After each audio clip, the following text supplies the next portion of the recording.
ডাকসু ও হল সংসদ নির্বাচনের চূড়ান্ত প্রার্থী তালিকা প্রকাশ করার দিন ধার্য রয়েছে আজ।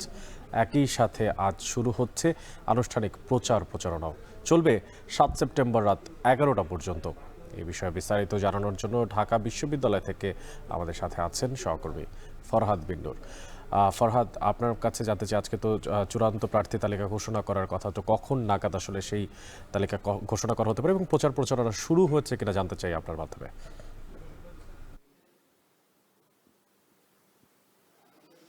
অনেক আজকে চূড়ান্ত প্রার্থী তালিকা প্রকাশের দিন।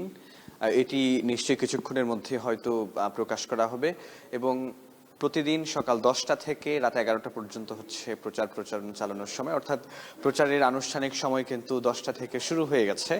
সেই হিসেবে আমরা জানি যে আজকে বেশ কিছু ছাত্র সংগঠন, বেশ কিছু প্যানেল, যারা স্বতন্ত্র কিংবা বিভিন্ন প্যানেলে এই নির্বাচনে অংশ নিচ্ছেন, তারা কিন্তু আজকে বিভিন্ন জায়গায়, বিভিন্ন হলে, বিভিন্ন ক্যাম্পাসে, বিভিন্ন জায়গায় কিন্তু প্রচারণা চালানোর কথা রয়েছে। এবং একটি বিষয় একটু জানাতে চাই যে আচরণবিধি অনুযায়ী কিন্তু প্রচারণা চালাতে হবে। কেউ আচরণবিধির ব্যত্যয় ঘটালে কিন্তু তার বিরুদ্ধে সেই প্রার্থী কিংবা প্রার্থীর পক্ষে যারা প্রচারণা চালাবেন, আচরণবিধি লঙ্ঘন করলে কিন্তু তার বিরুদ্ধে আইনি ব্যবস্থা নিতে বাধ্য থাকবে নির্বাচন পরিচালনায় দায়িত্বরত রিটার্নিং অফিসাররা। এবং আরেকটা বিষয় একটু বলে রাখতে হয়, আচরণবিধিতে কিন্তু আমরা দেখেছি যে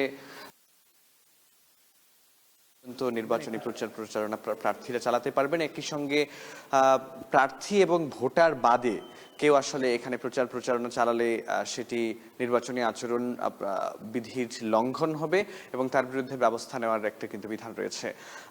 আরেকটা বিষয় হচ্ছে মাইক ব্যবহার করা যাবে হচ্ছে রাত 10টা পর্যন্ত, রাত এরপরে আর ব্যবহার করা যাবে না। এছাড়া আমরা দেখছি আচরণ বিধিতে রয়েছে কোনো প্রার্থী যদি প্রচারণার জন্য কোনো সভা সমাবেশ করতে চায়, তাহলে 24 ঘন্টা আগে রিটার্নিং অফিসারের কাছ থেকে লিখিত অনুমতি সাপেক্ষে সেটি করতে পারবে। তবে ক্যাম্পাসে সাধারণ মানুষ কিংবা শিক্ষার্থীদের চলাচলে বিঘ্ন ঘটে সড়কে এমন কোনো মঞ্চ তৈরি করা যাবে না।